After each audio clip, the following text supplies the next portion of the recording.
ஒன்றிய அரசின் பட்ஜெட் தமிழ்நாட்டிற்கு இழைக்கப்பட்ட துரோகம் என்று முதலமைச்சர் மு.க.ஸ்டாலின் கண்டனம் தெரிவித்திருக்கிறார். தமிழ்நாட்டு மக்கள் இவ்வாறு வஞ்சிக்கப்படுவது இந்திய நாட்டின் கூட்டாண்மை தத்துவத்திற்கு எதிரானது என்றும் அவர் தமது கண்டனத்தை பதிவு செய்திருக்கிறார். ஒன்றிய அரசின் பட்ஜெட் என்பது தமிழ்நாட்டிற்கு இழைக்கப்பட்ட மிகப்பெரிய துரோகம் என்று முதலமைச்சர் மு.க.ஸ்டாலின் தமது அறிக்கையில் தெரிவித்துள்ளார். ஒன்றிய அரசின் பட்ஜெட் தமிழ்நாட்டுக்கு இழைக்கப்பட்ட மாபெரும் துரோகம் என முதலமைச்சர் மு.க.ஸ்டாலின் கண்டனம் தெரிவித்துள்ளார். நாட்டின் நிதிநிலை அறிக்கை என்பது அனைத்து மாநிலங்களுக்கு உரிய பங்கினை பகிர்ந்து அளித்தது சமச்சீரான வளர்ச்சியை உருவாக்குவதற்கே என்றும் அவர் தமது பதிவில் தெரிவித்துள்ளார். மேலும் விவரங்களை தருகிறார் நமது செய்தியாளர் கண்ணன். முதலமைச்சர் மு.க.ஸ்டாலின் வெளியிட்டுள்ள அறிக்கையில் என்னென்ன விவரங்கள் எல்லாம் குறிப்பிடப்பட்டுள்ளது? ஒன்றிய அரசின் நிதிநிலை அறிக்கை இன்று தாக்கல் செய்யப்பட்ட நிதிநிலை அறிக்கை தொடர்பாக தமிழ்நாடு முதலமைச்சர் மு.க.ஸ்டாலின் ஒரு அறிக்கை ஒன்றை வெளியிட்டுள்ளார். அந்த அறிக்கையில் ஒரு நாட்டின் நிதிநிலை அறிக்கை என்பது இந்திய திருநாட்டின் அனைத்து மாநிலங்களுக்கும் உரிய பங்கினை பகிர்ந்தளித்து நாடு முழுவதும் சமச்சீரான வளர்ச்சியை உருவாக்க உதவுவதுடன் நாட்டில் வாழும் கடைக்கோடி மனிதர்களின் வாழ்வை மேம்படுத்தும் கொள்கை பிரகடனமாக இதுவரை வந்திருக்கிறது என்றும் தமிழ்நாடு முதலமைச்சர் மு.க.ஸ்டாலின் தெரிவித்துள்ளார். ஆனால் இந்த ஆண்டிற்கான ஒன்றிய நிதிநிலை அறிக்கை ஒட்டுமொத்த இந்திய நாட்டின் நிதிநிலை அறிக்கையாக தெரியவில்லை. மாறாக அரசியல் காரணங்களுக்காக பீகார் மற்றும் ஆந்திர மாநிலங்களை ஆள்வோருடன் மேற்கொள்ளப்பட்ட கூட்டணி ஒப்பந்தம் போன்றே உள்ளதாகவும் தமிழ்நாடு முதலமைச்சர் மு.க.ஸ்டாலின் தெரிவித்துள்ளார். மேலும் அரசியல் சுய லாபங்களுக்காக ஒரு குறிப்பிட்ட சில மாநிலங்களுக்காக மட்டும் நிதியை தாராளமாக அள்ளி கொடுத்தும் மதவாத அரசியலை தொடர்ந்து புறக்கணிக்கின்ற என்ற ஒரே காரணத்திற்காக நாட்டின் வளர்ச்சியில் பெரும் பங்கு வகித்து வரும் தமிழ்நாடு போன்ற மாநிலங்களின் மீது வன்மத்தை கக்கிடும் வகையில் இந்த ஆண்டிற்கான நிதிநிலை அறிக்கை அமைந்திருப்பதாகவும் தமிழ்நாடு முதலமைச்சர் மு.க.ஸ்டாலின் தெரிவித்துள்ளார். மேலும் இந்த நிதிநிலை அறிக்கையானது இந்திய மக்களாட்சி மற்றும் கூட்டாட்சி தத்துவங்களை சிதைத்திடும் வகையில் அமைந்துள்ளதாகவும் தமிழ்நாடு முதலமைச்சர் மு.க.ஸ்டாலின் தெரிவித்துள்ளார். நிதிநிலை அறிக்கையின் மூலம் தேர்தல் கணக்கை தீர்த்து கொள்ள ஒன்றிய பாரதிய ஜனதா கட்சி அரசு நினைத்திருப்பது வேதனைக்குரியது என்றும் தமிழ்நாடு மக்களை பாதிக்கக்கூடியது என்றும் தமிழ்நாடு முதலமைச்சர் மு.க.ஸ்டாலின் தெரிவித்துள்ளார். மேலும் ஒவ்வொரு துறை வாரியாக தமிழ்நாட்டிற்கு எங்கெங்கு நிதி ஒதுக்கப்படவில்லை என்றும் தமிழ்நாடு முதலமைச்சர் மு.க.ஸ்டாலின் தெரிவித்துள்ளார். குறிப்பாக கூற வேண்டும் என்றால் சென்னையிலும் தென் மாவட்டங்களிலும் ஏற்பட்ட அந்த பெருமழைக்கான இயற்கை பேரிடர்களை சீர் செய்ய நிதி வழங்கப்படாதது தமிழ்நாட்டிற்கு செய்யும் மிகப்பெரிய அநீதி என்று தமிழ்நாடு முதலமைச்சர் மு.க.ஸ்டாலின் தெரிவித்துள்ளார். மேலும் சென்னை மெட்ரோ ரயில் திட்டத்திற்கு எந்தவித நிதியும் ஒதுக்காமல், அதாவது திட்டங்கள் தொடர்பாக எந்த அறிவிப்பும் இந்த நிதிநிலை அறிக்கையில் என்றும் தெரிவித்துள்ளார்.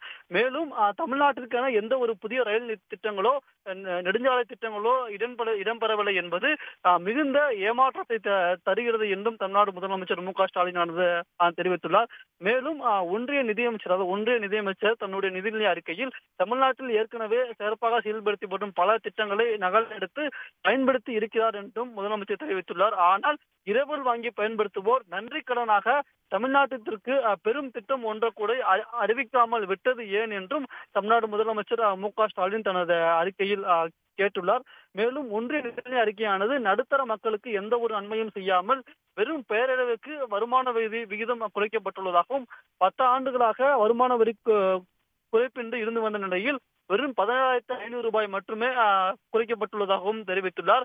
இந்த குறைப்பு கூட புதிய வரிமுறையில் மட்டுமே செய்யப்பட்டு பழைய வரிமுறையில் எந்தவித அளிக்கப்படாததும் மத்திய தர குடும்பங்களுக்கு பெரும் ஏமாற்றலை அளித்துள்ளதாகவும் தமிழ்நாடு முதலமைச்சர் மு.க.ஸ்டாலின் தெரிவித்துள்ளார். மொத்தத்தில் தமிழ்நாட்டின் நலனை முழுமையாக வேண்டுமென்றே புறக்கணிக்கப்பட வேண்டும் என்பது போல அமைந்துள்ளதுதான் இந்த நிதிநிலை அறிக்கை என்றும் தெரிவித்துள்ளார்.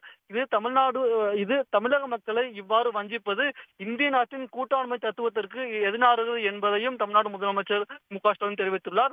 தமிழ்நாடு அரசு கோரியுள்ள பல்வேறு திட்டங்களுக்காக நிதி ஒதுக்கீடுகளை மாநிலத்திற்கு வழங்க வேண்டும் என்றும் தமிழ்நாடு முதலமைச்சர் மு.க.ஸ்டாலின் மீண்டும் இந்த அறிக்கை மூலமாக ஒன்றிய அரசை வலியுறுத்தியுள்ளார். கண்ணன், ஏற்கனவே பட்ஜெட் தாக்கல் செய்வதற்கு முன்பாகவே முதலமைச்சர் மு.க.ஸ்டாலின் அவர்கள் பாரபட்சம் இல்லாமல் நிதி ஒதுக்கீடு செய்ய வேண்டும் என்று ஒன்றிய அரசுக்கு அவர் வலியுறுத்தியிருந்தார். அது தொடர்பாக தற்போது இந்த அறிக்கையில் ஏதேனும் குறிப்பிட்டு பேசியிருக்கிறாரா? நிச்சயமாக பட்ஜெட் ஒதுக்கீடு செய்வதற்கு முன்பாகவே தமிழ்நாடு முதலமைச்சர் மு.க.ஸ்டாலின் நமது எக்ஸ் வலைதள பக்கத்தில் ஒரு கருத்து ஒன்றை தெரிவித்திருந்தார்.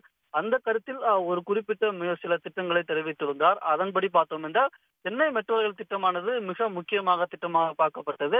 அந்த 2ஆம் கட்ட மெட்ரோ ரயில் திட்டத்திற்கு ஒன்றிய அரசானது இதுவரை ஒதுக்க வேண்டிய பங்கை தற்போது வரை ஒதுக்கீடு செய்யாமல் இருந்தது. அதற்கு நிதி ஒதுக்க வேண்டும் என்றும் தமிழ்நாடு முதலமைச்சர் மு.க.ஸ்டாலின் கோரிக்கை வைத்துள்ளார்.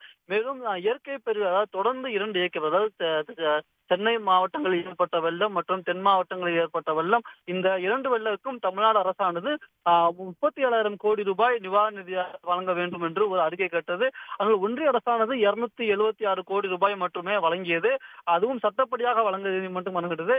எனவே அதற்கு மட்டும் கூடுதலாக நிதி ஒதுக்க வேண்டும் என்று போட்டிருந்தார். ஆனாலும் இந்த 2க்கும் ஒன்றிய அரசானது இதுவரை எந்த நிதியுமே ஒதுக்காமல் உள்ளதாக தமிழ்நாடு முதலமைச்சர் மு.க.ஸ்டாலின்.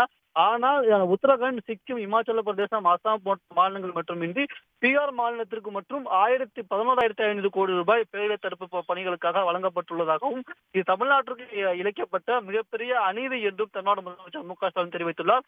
மேலும் மெட்ரோ ரயில் திட்டங்களை பொறுத்தவரை தமிழ்நாடு முதலமைச்சர் மு.க.ஸ்டாலின் மெட்ரோ திட்டத்தின் 2ஆம் கட்டத்தை 3 ஆண்டுகளுக்கு முன்பாக ஒன்றிய அரசு அறிவித்த நிலையும் சென்னை மெட்ரோ திட்டத்திற்கு எந்த ஒரு நிதியும் இதுவரை வழங்கவில்லை என்றும் தெரிவித்துள்ளார்.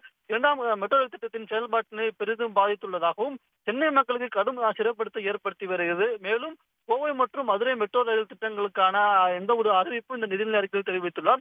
இது போன்று பட்ஜெட்டுக்கு முன்பாக தமிழ்நாடு அரசு, அதாவது தமிழ்நாடு முதலமைச்சர் மு.க.ஸ்டாலின் வைத்த கோரிக்கை தொடர்பாக எந்த ஒரு நிதி அறிவிப்பும் இந்த ஒன்றிய பட்ஜெட்டில் இல்லை என்று தமிழ்நாடு முதலமைச்சர் மு.க.ஸ்டாலின் தன்னுடைய அறிக்கையில் தெரிவித்துள்ளார்.